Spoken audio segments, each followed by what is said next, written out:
Stellar Transformations, episode 30. Untuk melihat video selengkapnya, sahabat bisa kunjungi playlist yang telah Sabta Novel sediakan. Yuk mari, kita berimajinasi bersama dan masuk ke alur ceritanya.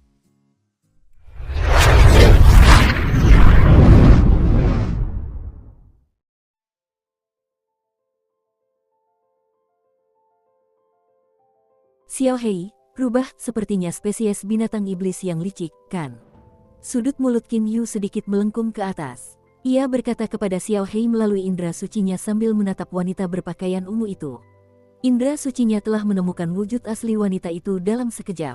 Xiao Hei memfokuskan mata elangnya yang setajam anak panah pada wanita berbaju ungu ini, yang ternyata adalah seekor binatang iblis.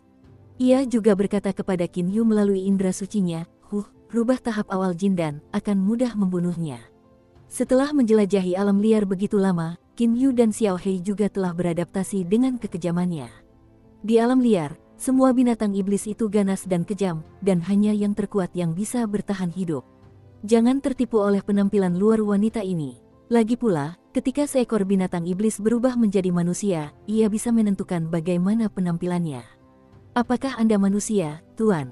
Wanita berpakaian ungu itu bertanya dengan malu-malu sambil mengedipkan mata indahnya yang besar. Wajah Qin Yu tiba-tiba melunak, menampilkan senyum, "Nona, saya manusia. Panggil saja Tuan Qin. Bolehkah saya tahu nama Anda?" Minatnya mulai muncul. Ia ingin bermain-main dengan rubah kecil ini sebentar untuk melihat apa yang sebenarnya sedang dilakukannya. Wanita berbaju ungu itu tersenyum malu-malu, lalu berkata, "Saya Yan Sui. Ini pertama kalinya saya melihat manusia seperti Anda, Tuan Qin. Bolehkah saya mendapat kehormatan mengundang Anda ke tempat tinggal saya untuk beristirahat?" Sambil berkata, ia menatap Qin Yu dengan mata besarnya yang indah. "Saya sangat senang diundang oleh Anda, Nona." "Xiao Hei, ayo kita bersenang-senang," kata Qin Yu langsung. Xiao Hei menganggukkan kepala elangnya. Bersamaan dengan itu, ia berkata kepada Qin Yu menggunakan indera sucinya, "Kakak, rubah kecil ini mungkin punya trik tersembunyi. Hati-hati sedikit, Xiao Hei adalah binatang iblis dengan ingatan turun-temurun, jadi meskipun saat ini ia berada di tahap awal Jindan, ia sudah bisa menyaingi kekuatan binatang iblis Jindan menengah biasa.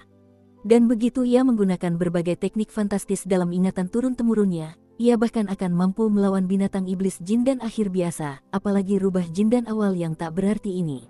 Baiklah, silakan ikuti saya, Tuan Qin." Setelah berkata demikian, Yan Sui berbalik dan terbang seolah melayang.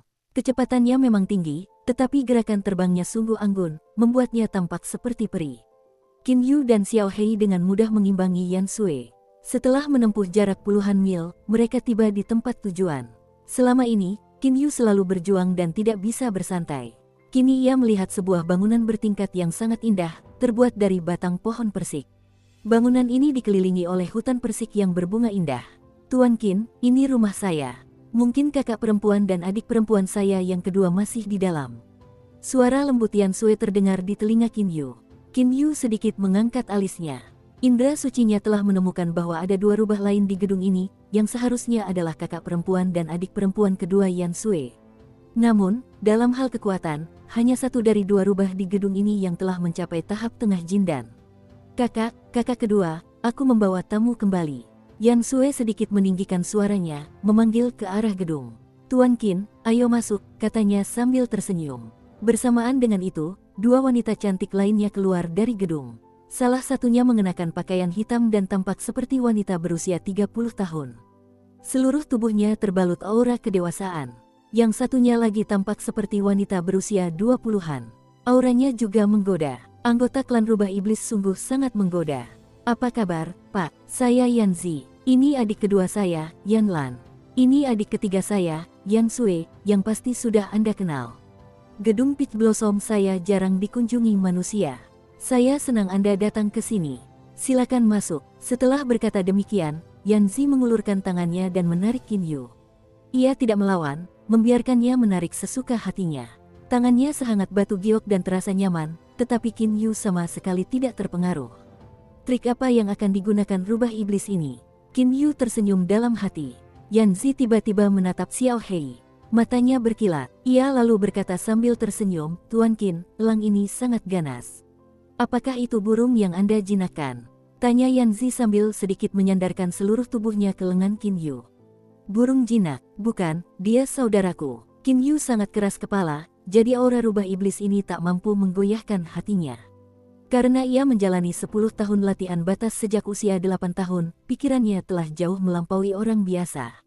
Terlebih lagi, ketika ia menjalankan misi pembunuhan dengan nama Liu Xing dan mengembara di dunia fana, cukup banyak wanita yang mencoba merayunya juga, jadi menghadapi tipu daya rubah ini hanyalah permainan anak-anak baginya.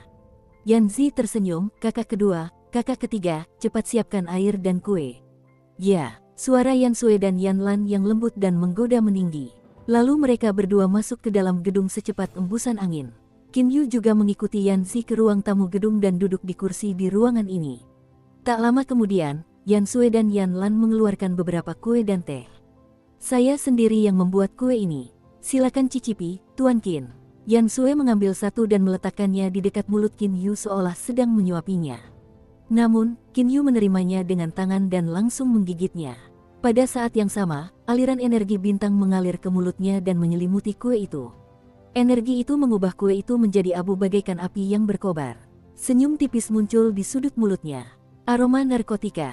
Qin Yu menatap ketiga saudari Yan dan berkata sambil tersenyum. Wajah ketiga saudari itu langsung berubah warna. Bersamaan dengan itu, aroma merah muda terpancar dari tubuh mereka dan menyebar ke seluruh ruang tamu. Qin Yu melambaikan tangan, hembusan angin bertiup, tetapi aroma ini masih tersisa di ruang tamu. Jelas tidak terpengaruh oleh angin. Tuan Qin, Jin dan Anda dapat mempersingkat waktu latihan kami lebih dari 100 tahun.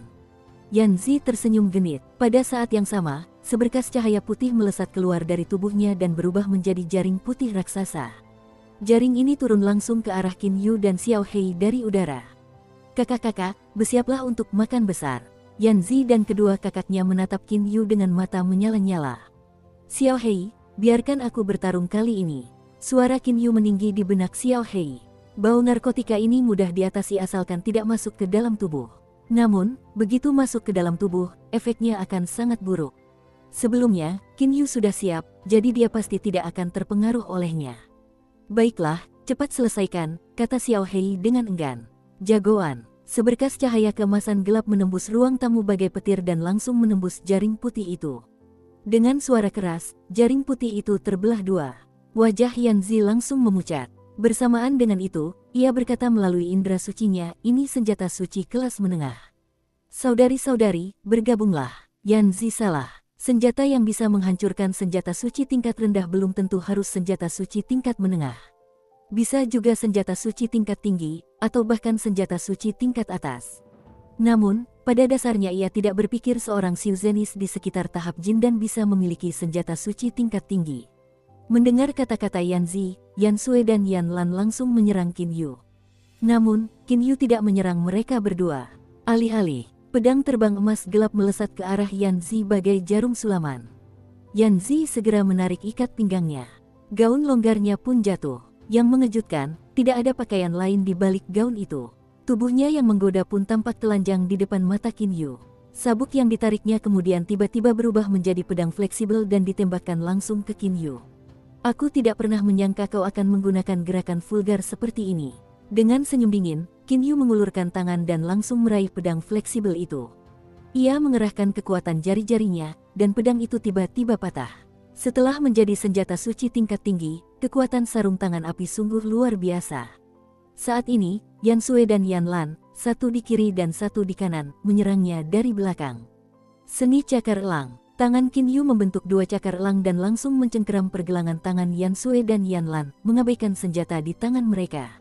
Kekuatan jari-jarinya langsung menghancurkan pergelangan tangan mereka. Ia kemudian mengubah cakar elang menjadi tangan tombak dan menusuk Yan Sui dan Yan Lan tepat di tengah-tengah alis mereka. Yan Sui dan Yan Lan langsung jatuh ke lantai lalu berubah menjadi dua rubah. Kakak ketiga, kakak kedua. Yan Zi menjerit dan menyerang Qin Yu dengan panik. Namun, saat menyerangnya, ia tiba-tiba berubah arah, yang mengejutkan Qin Yu. Kini ia tiba-tiba berlari dengan sangat cepat ke arah lain.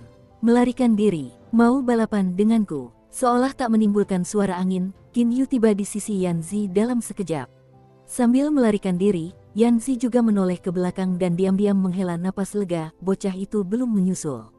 Namun, ketika ia menoleh ke depan, ia melihat Qin Yu berdiri sambil tersenyum di depannya. Ah, Yanzi langsung berteriak sekeras yang ia bisa. Mendengar itu, Qin Yu mengerutkan kening.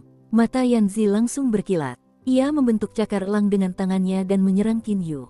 Namun, Qin Yu langsung menghancurkan cakar tajamnya dengan sebuah pukulan lalu menghantamkannya ke perutnya.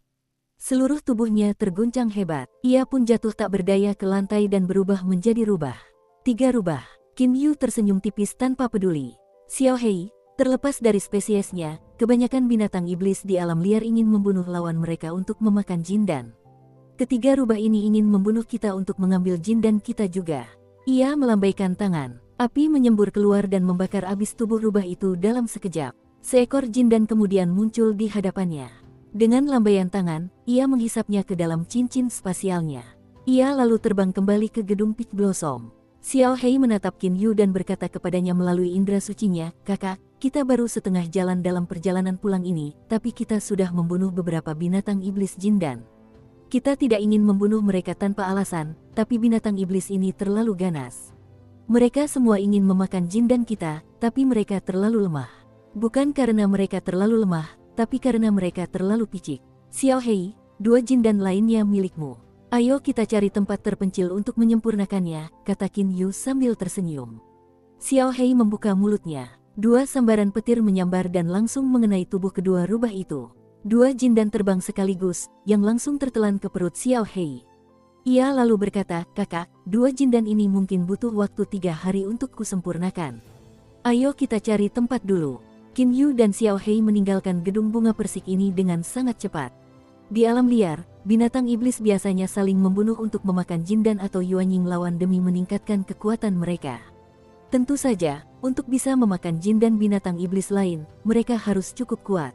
Yan Sue merasa bahwa Qin Yu dan Xiao Hei berada di sekitar fase awal tahap Jindan, jadi ia memutuskan untuk memangsa mereka. Sayangnya, kekuatan sejati mereka berdua tidak bisa dinilai dari penampilan. Dalam perjalanan ini, beberapa monster iblis kehilangan Jindan mereka karena meremehkan Qin Yu dan Xiao Hei.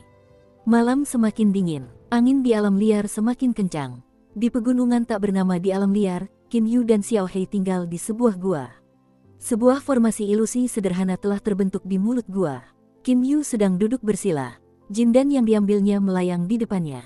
Tiba-tiba ia membuka matanya. Ia kemudian menunjuk dengan tangannya. Api biru muda keluar dari ujung jarinya dan menyelimuti Jindan. Dengan suara, "Cici," Jindan terus terbakar. Setelah itu, Jindan berubah menjadi berbagai aliran cairan keemasan. Cairan keemasan ini juga mengalir di sekujur tubuh Qin Yu tanpa henti. Udara di sekitar Qin Yu bergetar. Tiba-tiba, banyak aliran energi bintang berwarna perak dan samar keluar dari tubuhnya. Aliran-aliran itu kemudian membentuk pusaran nebula raksasa. Qin Yu duduk di tengah pusaran tersebut. Aliran cairan keemasan itu menyelimuti pusaran nebula. Energi bintang keperakan yang terang membentuk siklus, menarik energi emas ke dalam dantiannya. Di dalam dantian, nebula lain berputar tanpa henti. Namun, saat ini, api bintang di pusat nebula sedang berkobar. Cici, ketika energi emas masuk ke dalam dantian, ia pertama-tama dimurnikan lagi oleh api bintang. Pembakaran. Binatang iblis biasa akan memakan Jindan secara langsung, lalu menyerap energinya untuk digunakan. Namun, Qin Yu tidak melakukan hal ini. Ia selalu memurnikan Jindan berulang kali untuk menghilangkan energi asing dan anehnya sepenuhnya, hanya menyisakan esensi kehidupannya, yang merupakan hal terpenting bagi seorang praktisi. Hanya energi paling esensial inilah yang diserap Qin Yu. Meskipun 90% energi Jindan hilang saat dimurnikan oleh api bintang, Qin Yu tidak akan pernah melupakan satu hal yang ditekankan oleh senior Lei Wei dalam buku Transformasi Bintang, kemurnian. Energinya mesti murni dan fondasinya mesti kokoh. Nebula di dalam dantian Qin Yu berputar tanpa henti seperti pusaran air. Saat nebula berputar, berbagai butiran keperakan di dalamnya ikut berputar. Setiap butiran keperakan ini mengandung energi yang sangat kuat.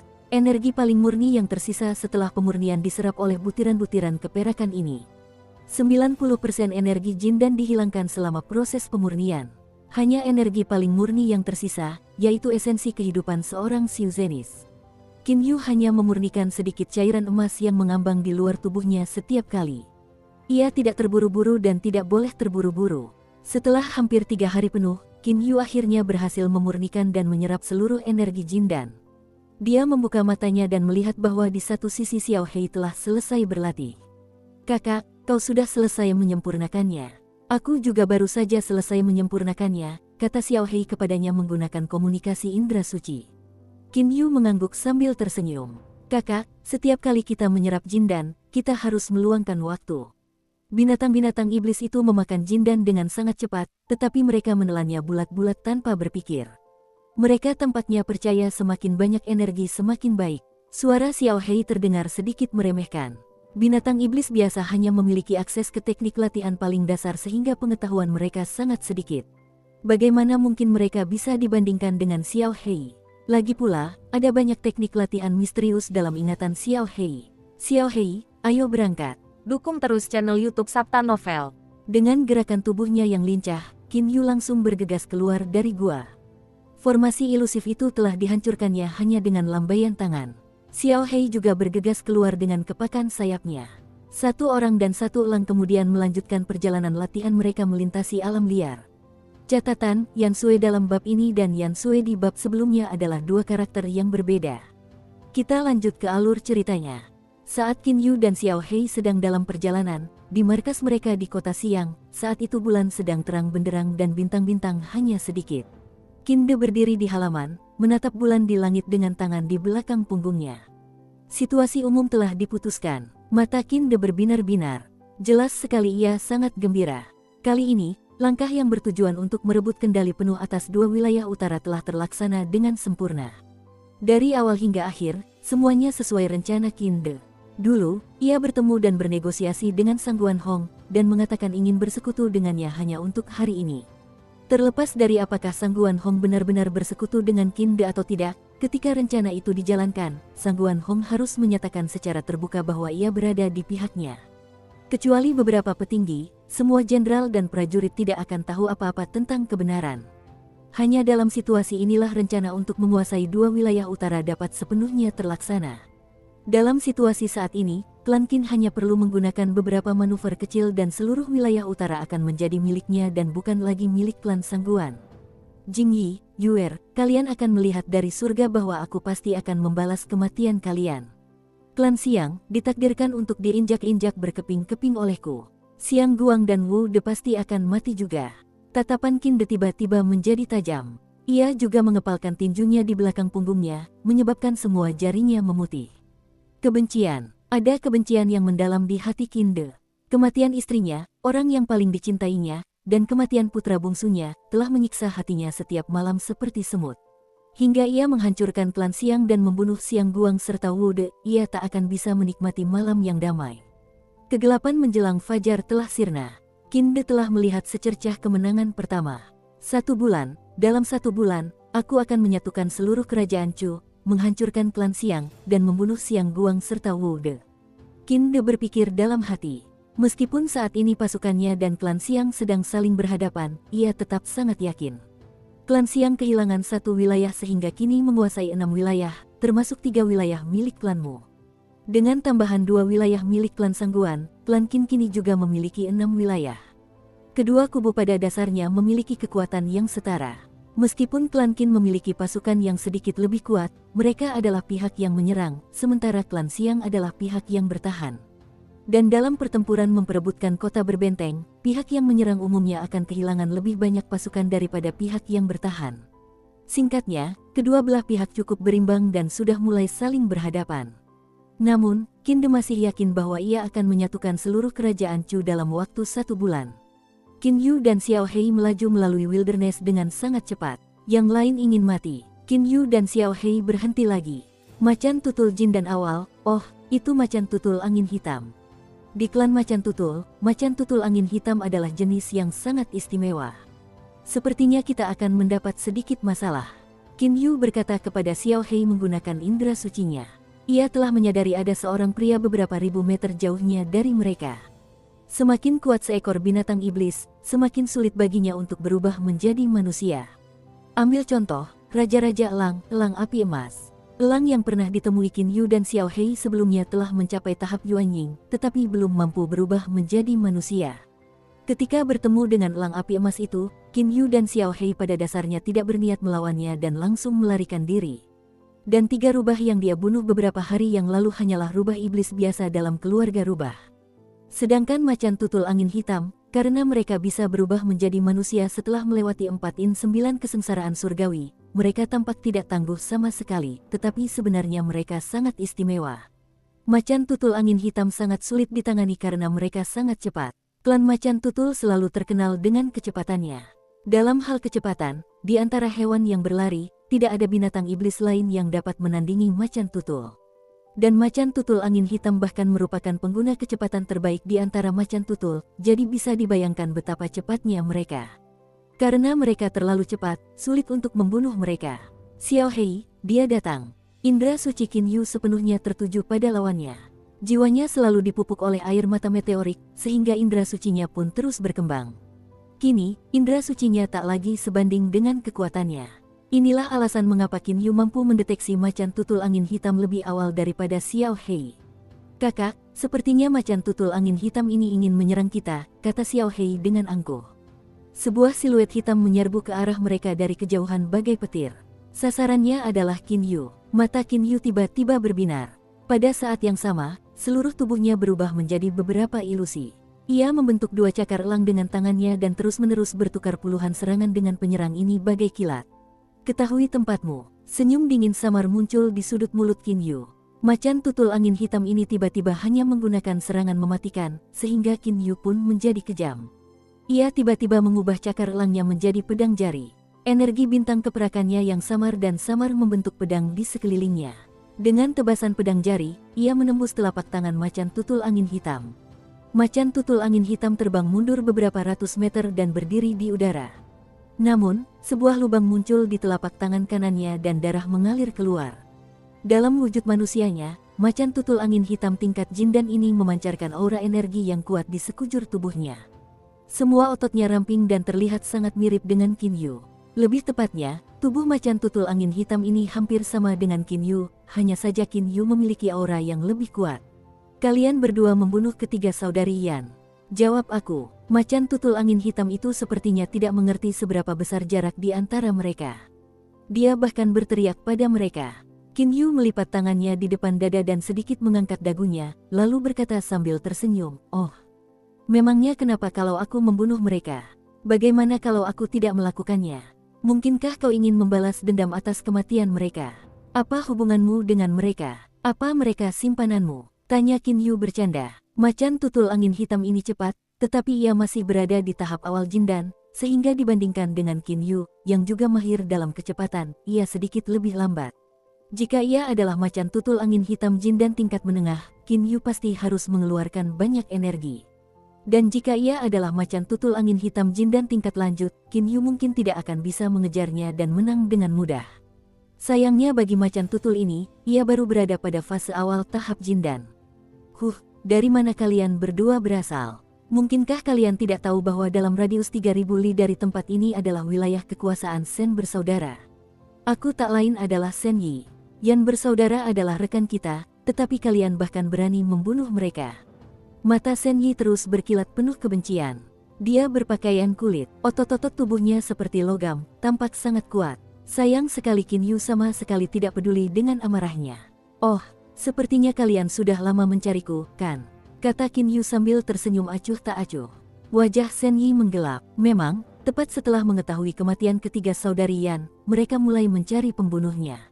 Mereka yakin betul bahwa tidak ada monster di wilayah mereka yang berani menyakiti ketiga saudari Yan, dan kalaupun ada yang mau, tak akan ada yang cukup kuat untuk melakukannya. Oleh karena itu, mereka mengira hanya monster asing yang bisa melakukan ini. Shen bersaudara kemudian mulai mencari dan Shen Yi akhirnya menemukan Qin Yu dan Xiao Hei. "Apakah kamu cocok denganku?" tanya Qin Yu sambil tersenyum. "Tidak," kata Shen Yi tanpa malu. Ia menatap Qin Yu dengan mata tajamnya. "Kalian berdua, satu manusia dan satu elang, cukup kuat, sayang sekali. Aku tidak sendirian." Raung. Shen Yi tiba-tiba mengangkat kepalanya dan meraung. Suaranya menggema di area yang berjarak beberapa ratus li darinya. Wajah Qin Yu sedikit berubah warna. "Kakak, serahkan yang ini padaku. Kita bunuh dia dulu, baru kita beri toleransi sedikit pada adiknya." Saat suara Xiao Hei terdengar di benak Qin Yu, ia sudah menyerbu Shen Yi bagai seberkas cahaya.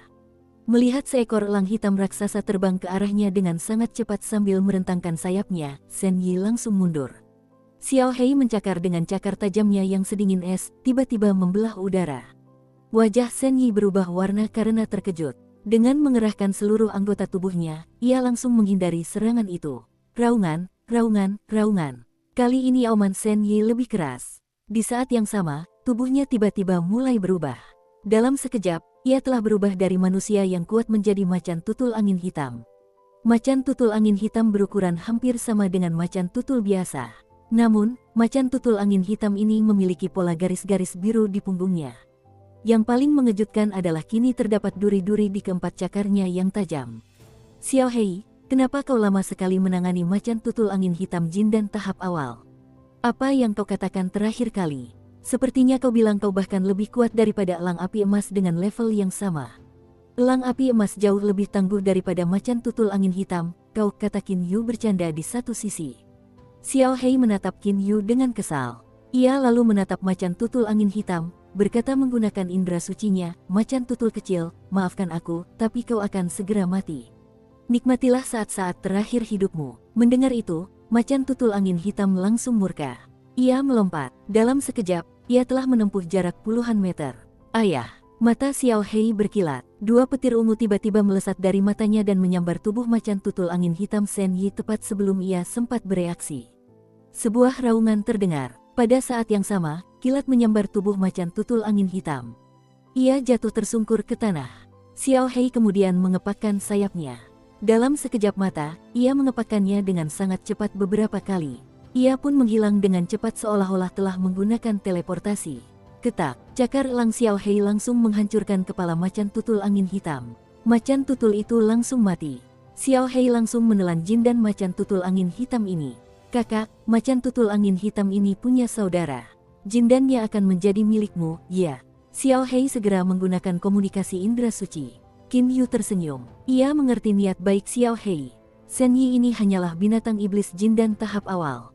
Karena itu, saudaranya paling buruk berada di tahap awal Jin dan. Ia bahkan mungkin berada di tahap tengah Jin dan. Memikirkan bagaimana Xiao Hei membunuh macan tutul angin hitam tadi, Qin Yu berkata dengan ragu, Xiao Hei, kapan kau mulai bisa mengeluarkan petir dari matamu juga? Sepengetahuan Qin Yu, Xiao Hei bisa memancarkan petir dari tubuh dan mulutnya. Tapi ini matanya. Bisakah bagian yang rapuh seperti mata juga memancarkan petir? Kakak, inilah rahasiaku. Mata adalah salah satu kelebihan keluarga elang. Mataku bisa mengeluarkan petir bahkan lebih cepat daripada mulutku, dan kekuatannya pun tak jauh berbeda. Xiao Hei mengepakkan sayapnya pelan dan menjelaskan alasannya kepada Qin Yu.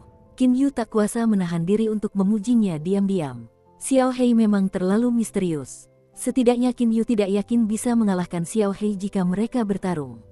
Xiao Hei memiliki banyak teknik serangan misterius, dan yang lebih penting, dulu ia pernah meminta Qin Yu sepotong kristal berkualitas tinggi untuk menempa senjata, tetapi Qin Yu belum pernah melihatnya menggunakannya. Xiao Hei, kau bilang Jin dan saudaranya akan menjadi milikku. Apa kau menyesalinya? Tanya Qin Yu tiba-tiba sambil tertawa.